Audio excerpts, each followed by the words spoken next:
to a nosedive. Ann Thompson leads us off. For months, Health and Human Services Secretary Robert F. Kennedy Jr. has promised to find the cause behind America's rising autism rates. By September, we will know what has caused the autism epidemic.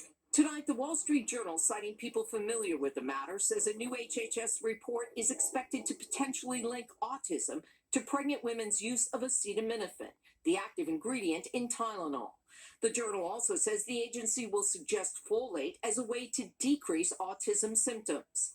An HHS spokesperson would neither confirm nor deny the story, saying the upcoming report will use gold standard science, and any claims about its contents are nothing more than speculation. The journal says the report relies on existing studies and is expected to also suggest other potential causes for autism. The science on the potential association between acetaminophen and autism is mixed. This year, a study from New York's Mount Sinai Hospital suggested prenatal exposure to acetaminophen may increase the risk of neurodevelopment disorders, including autism, while last year a study in JAMA found no link. Today, shares of Kenvue, the company that owns the maker of Tylenol, dropped some 10%. Tonight, Kenvue says it has continuously evaluated the science and continues to believe there is no causal link between acetaminophen and autism. Is it safe for pregnant moms to take Tylenol? It's the position of the American College of Obstetricians and Gynecologists that Tylenol is safe when it is taken according to directions. And with that, Ann joins us now live in studio. So, Ann, what does this all mean for pregnant women? Two recommendations. First of all, talk to your doctor because pain and fever can put your child at risk as well. And remember that this is only a potential link, not a cause. And there's a big difference. And a big reminder tonight. All right, Ann, we thank you for that. Okay, now to the economy and that worse than expected jobs report. It comes a month after the president fired the top official in charge of that data. Here's Peter Alexander. Tonight, President Trump is dismissing the latest disappointing jobs numbers. They'll say you're losing jobs, and then they'll say, by the way, we have a correction a month later.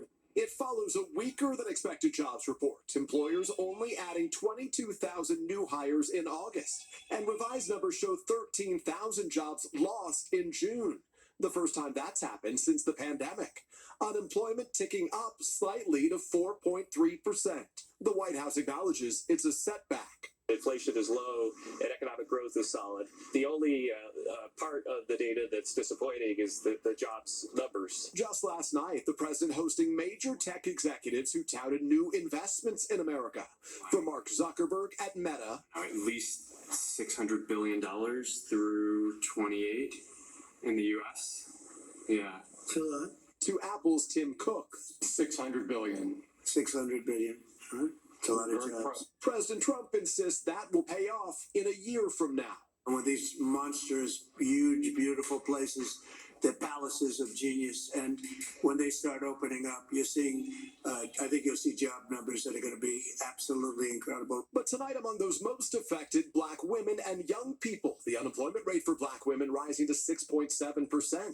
Tyra Sistrunk was laid off from the Department of Education.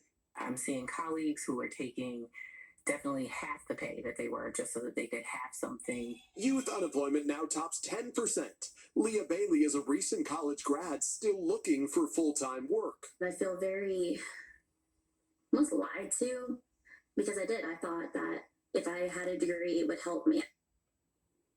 All right, Peter joins us now with Christine Romans as well. Peter, I'm going to start with you. This is the first job report that comes out after the president criticized how this data is calculated. Yeah, not just criticized, but fired the head of the Bureau of Labor Statistics, claiming without evidence that she was manipulating those numbers. The conservative ally that he has picked to replace her has not yet been confirmed. All right, Christine, the two big questions tonight. How is this going to affect interest rates going forward, and how did the stock markets react? Yeah, the president again calling for lower rates today. And frankly, the reality is the Federal Reserve is now more likely to cut interest rates when it next meets.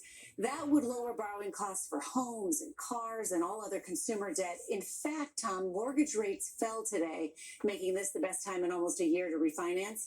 Still, stocks fell on worries that after several years of robust jobs growth, companies are now turning more cautious. We've had now 4 months in a row of less than 100,000 new jobs created, Tom. All right, Christine and Peter, appreciate that tag team. See you later. Now to the massive immigration raid in South Georgia, sweeping up hundreds of South Korean workers at the construction site for a major automotive plant. Priya Sridhar is there tonight for us. Tonight, new video from inside the dramatic raid. Search warrant for the whole site. We need construction to cease immediately. DHS agents lining up workers at a Hyundai plant under construction near Savannah, Georgia. If you have it, yeah, it's great. You don't need to go grab it if you don't. Officials say they arrested 475 workers who were in the U.S. illegally, the largest single-site enforcement operation in Homeland Security history. This operation underscores our commitment to protecting jobs for Georgians and Americans. Officials say the majority of those arrested are South Korean nationals and worked for contractors and subcontractors, not directly. Hyundai posting it complies with, quote, all law and will review its contractors. President Trump backing the DHS operation. He's doing his job. It comes as the Trump administration is signaling it will step up its crackdown on illegal immigration with expanded ICE operations in Chicago. NBC's Shaquille Brewster is there. Organizers of Chicago's Mexican Independence Day Parade tell us that they're going to have volunteers all along the parade route with phones, radios, and even whistles to alert if they see federal agents. The intensifying ICE action sparking mixed reactions. Our community is under attack. Let's be clear. President Trump wants a confrontation. As far as deportations, they have criminal records, they should not be here. Meanwhile, the South Korean government is responding to the ICE raid, saying, quote, the rights and interests of our nationals must not be unfairly violated. Tom? Priya Sridhar for us tonight. Priya, we thank you.